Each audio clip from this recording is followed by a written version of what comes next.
कोलकाता का taxi driver रतन दिन भर मेहनत करने के बाद भी अपना घर नहीं चला पा रहा था। बेटे की बीमारी, घर का बढ़ता कर्ज और रोज रोज की परेशानियों ने उसे टूटने पर मजबूर कर दिया था। एक रात वह गंगा किनारे बैठा सब खत्म कर देने का सोच रहा था कि तभी एक सफेद दाढ़ी वाले अजीब से शांत वृद्ध व्यक्ति उसके पास आए और बोले, बेटा, निराश होने से रास्ते बंद हो जाते हैं, लेकिन वासुदेव नाम जप करने से हर रास्ता खुल जाता है। श्री कृष्ण ने कहा है, जो मुझे स्मरण करता है मैं उसका अंधकार दूर करता हूं। रतन को विश्वास नहीं हुआ, पर वृद्ध की आंखों की चमक ने उसके मन में नई आशा जगाई और वह धीरे धीरे वासुदेव वासुदेव नाम जप करने लगा। अगले ही दिन उसकी टैक्सी में एक बड़ा बिजनेसमैन बैठा और रास्ते में रतन को वही बिजनेसमैन का गुम हुआ फाइल बैग मिला, जिसे उसने ईमानदारी से लौटा दिया। रतन की सच्चाई से खुश होकर बिजनेसमैन ने उसे अपनी कंपनी में स्थायी ड्राइवर की नौकरी दे दी और कुछ ही महीनों में रतन की जिंदगी बदल गई। बेटे का इलाज हो गया, कर्ज उतर गया और घर में शांति लौट आई। कुछ महीनों बाद वह उसी गंगा घाट पर पहुंचा, लेकिन वह वृद्ध कहीं दिखाई नहीं दिए। लोगों से पूछने पर पता चला कि उस रूप रंग का कोई व्यक्ति वहां वर्षों से नहीं देखा गया है। यह सुनकर रतन समझ गया कि वह वृद्ध कोई साधारण इंसान नहीं, बल्कि शायद स्वयं श्री कृष्ण ही थे, जो उसे अंधकार से बाहर निकालने आए थे। और उसने आकाश की ओर देखकर भावुक होकर कहा, वासुदेव नाम ने मेरी जिंदगी बदल दी।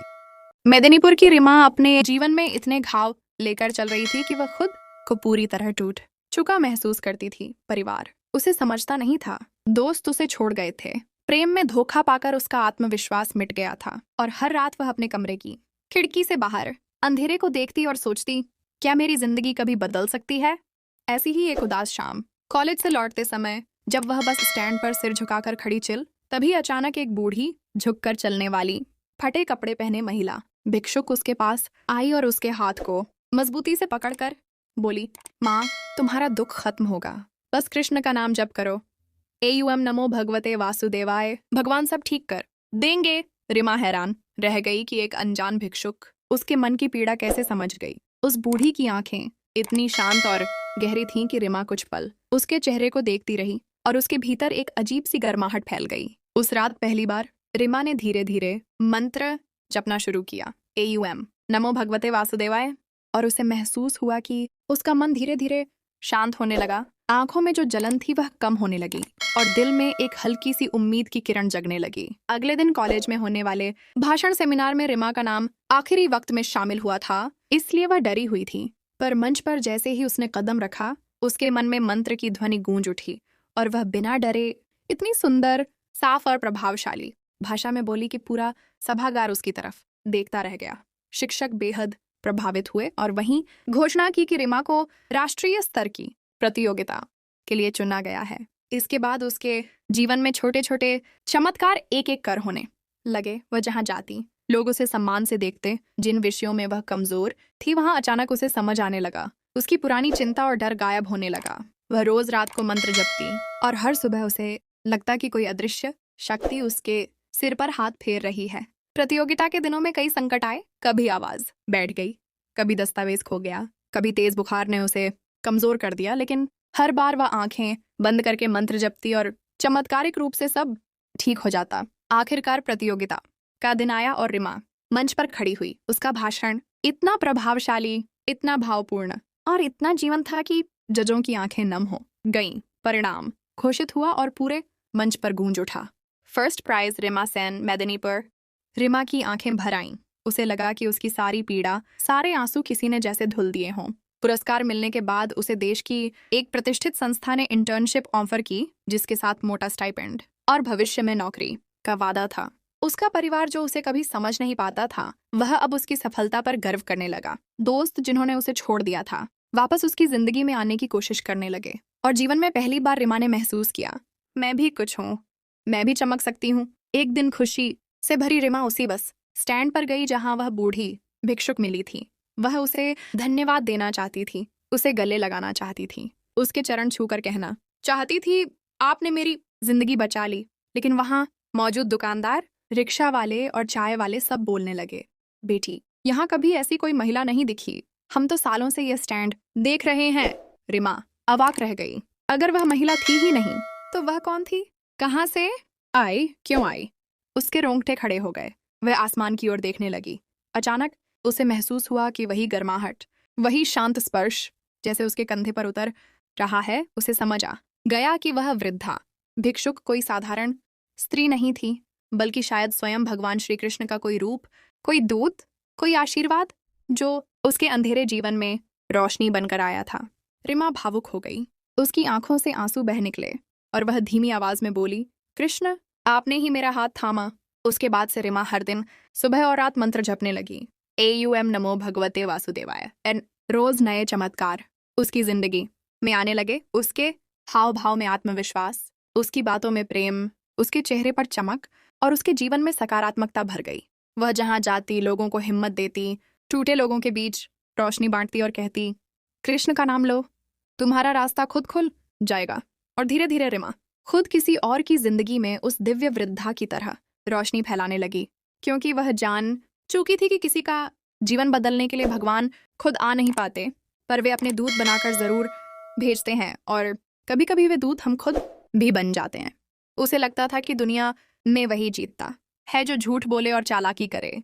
इसलिए एक दिन उसने ऑफिस की भारी गलती अपने निर्दोष सहकर्मी फिरदौस पर डाल दी और बेचारा फिरदौस नौकरी खो बैठा, जबकि अर्नब प्रमोशन लेकर गर्व से घर लौट आया। लेकिन उसी रात वह सपने में खुद को एक विशाल रणभूमि में खड़ा पाता है, जहां धूल उड़ रही है, आकाश गहरा हो चुका है और अचानक उसके सामने नीलवर्ण श्री कृष्ण वसुदेव प्रकट होकर गंभीर और कंपन भरी आवाज में कहते हैं, अर्नब, कर्म का फल अवश्य मिलता है, किसी और का हक छीनकर पाया गया सुख कभी सुख नहीं होता। यह सुनकर अर्नब के पैरों तले जमीन खिसक जाती है और वह डर के मारे पूछता है, हे वासुदेव, मैं क्या करूं? और कृष्ण उत्तर देते हैं, सत्य के मार्ग पर चलो और ओम नमो भगवते वासुदेवाय का स्मरण रखो। फिर अचानक प्रकाश लुप्त हो जाता है और अर्नब घबराकर जाग उठता है। उसका बदन पसीने से भीगा हुआ था। अगले दिन ऑफिस पहुंचते ही उसने सबके सामने सारा सच कबूल कर लिया और सभी दंग रह गए कि जो अर्नब झूठ बोलने में माहिर था वह कैसे इतना बदल गया। सबको लगा कि उसकी नौकरी जाएगी, लेकिन उल्टा कंपनी ने कहा कि इतनी ईमानदारी किसी में नहीं होती और उसे ईमानदारी पुरस्कार देकर पद पर बनाए रखा। उसी दिन से अर्नब रोज सुबह शाम ओम नमो भगवते वासुदेवाय जपने लगा और धीरे धीरे उसके भीतर शांत स्थिर ऊर्जा जागने लगी। गुस्सा कम होने लगा, चेहरे पर कोमलता लौटने लगी। कुछ दिनों बाद रात को घर लौटते समय उसने देखा कि सड़क किनारे एक छोटी लड़की खून से लथपथ पड़ी है। लोग वीडियो बना रहे थे पर कोई मदद नहीं कर रहा था। तभी अचानक अर्नब के कानों में श्री कृष्ण का वाक्य गूंजा, दयालुता ही सच्ची पूजा है, और वह बिना देर किए बच्ची को अस्पताल ले गया। बाद में डॉक्टर ने कहा, अगर 5 मिनट और देर होती तो बच्ची नहीं बचती। ये सुनकर अर्नब का दिल कांप उठा और उसके भीतर कृष्ण के प्रति कृतज्ञता गहरी हो गई। इसी बीच ऑफिस में उसे करोड़ों रुपए वाली एक बड़ी फाइल मिली, जिसमें धोखाधड़ी करके विदेशी कंपनी को फायदा दिलाया जा सकता था, और उस कंपनी ने उसे रिश्वत में 10 लाख रुपए देने का प्रस्ताव रखा। पहले का अर्नब शायद ये ऑफर स्वीकार कर लेता, पर अब वह रोज वासुदेव नाम जपता था और चरित्र बदल चुका था। उसी रात सपने में फिर कृष्ण प्रकट हुए और बोले, जो रिश्वत लेता है वह अपना भविष्य बेच देता है। और अगली सुबह उसने रिश्वत लेने से साफ इनकार कर दिया। कुछ हफ्तों बाद वही कंपनी घोटाले में पकड़ी गई और अर्नब बच गया। उसके पिता जो पहले उससे नाराज रहते थे, उन्होंने एक दिन उसे गले लगाकर कहा, बेटा तुम सच में बदल गए हो। माँ ने बेटे के सिर पर हाथ फिरते हुए रोते हुए कहा, कृष्ण ने तुम्हें संभाल लिया और उसका पूरा परिवार फिर से एक हो गया। एक दिन ऑफिस की बिल्डिंग में अचानक आग लग गई और सभी कर्मचारी जान बचाकर बाहर भाग रहे थे, लेकिन अर्नब को याद आया कर्मण्यवाधिकारस्ते थे और वह फिर अंदर दौड़ा और 2 कर्मचारियों को धुएं की घुटन से बचाकर बाहर लाया। सबने उसे हीरो कहा, लेकिन वह चुपचाप बोला, मेरे साथ कोई और था, शायद वासुदेव ही। धीरे धीरे अर्नब का नाम ईमानदारी और साहस के लिए मशहूर हो गया। वह हर काम में कृष्ण का नाम लेकर निर्णय लेने लगा और उसके भीतर का लोभ, क्रोध, अहंकार गायब होने लगा। लेकिन परीक्षा अभी बाकी थी। एक दिन उसे पता चला कि उसका रिश्वत देने वाला एक पुराना बिजनेस समूह उसे फंसाकर झूठा केस करने वाला है। सबने कहा, बच नहीं पाओगे, पर अर्नब ने डरने के बजाय एकांत में बैठकर गंगा किनारे घंटों श्री कृष्ण वासुदेव नाम जपा और रात के अंतिम पहर उसे स्वप्न में कृष्ण दिखाई दिए, जिन्होंने कहा, सत्य की रक्षा मैं स्वयं करता हूं। और आश्चर्य की बात यह कि दूसरा ही दिन पुलिस के पास उस बिजनेस समूह के बड़े घोटाले के सबूत पहुंच गए और अर्नब बेगुनाह सिद्ध हो गया। इसी बीच फिरदौस, जिसे कभी अर्नब ने नुकसान पहुंचाया था, उसका हाल पूछने आया और बोला, अर्नब भाई, आप बदल गए हो। आपको देखकर मुझे लगता है कि सचमुच भगवान होते हैं। ये सुनकर अर्नब के मन में करुणा उमड़ पड़ी और उसने फिरदौस का हाथ पकड़कर कहा, मेरे जीवन को बदला है तो बस वासुदेव के नाम ने। इसके बाद दोनों की मित्रता फिर से जुड़ गई। कुछ दिनों बाद एक और मोड़ आया। अर्नब को ढाका की एक बड़ी कंपनी में एथिक्स ऑफिसर का पद ऑफर हुआ, जिसे देखकर उसकी आंखें भर आईं। वह समझ गया कि जिसे कभी छल से मिला प्रमोशन मिला था, आज वही इंसान सत्य से सम्मान कमा रहा है। अब अर्नब रोज पार्क में बच्चों को पढ़ाता, बुजुर्गों की मदद करता, सड़क पर पड़े जानवरों को खाना खिलाता और हर काम से पहले कृष्ण का नाम लेता। एक रात वह ढाका के नदी तट पर बैठकर सूर्यास्त देख रहा था और धीमी आवाज में जप रहा था, श्री कृष्ण वासुदेव, श्री कृष्ण वासुदेव।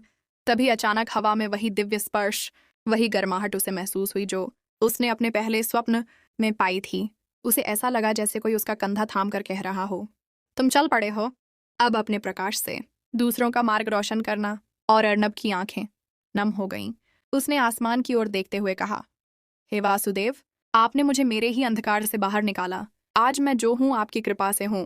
और दूर कहीं हल्की नीली रोशनी चमककर धीरे धीरे मिट गई, मानो कृष्ण स्वयं मुस्कुराकर वापस गोलोक लौट गए हों।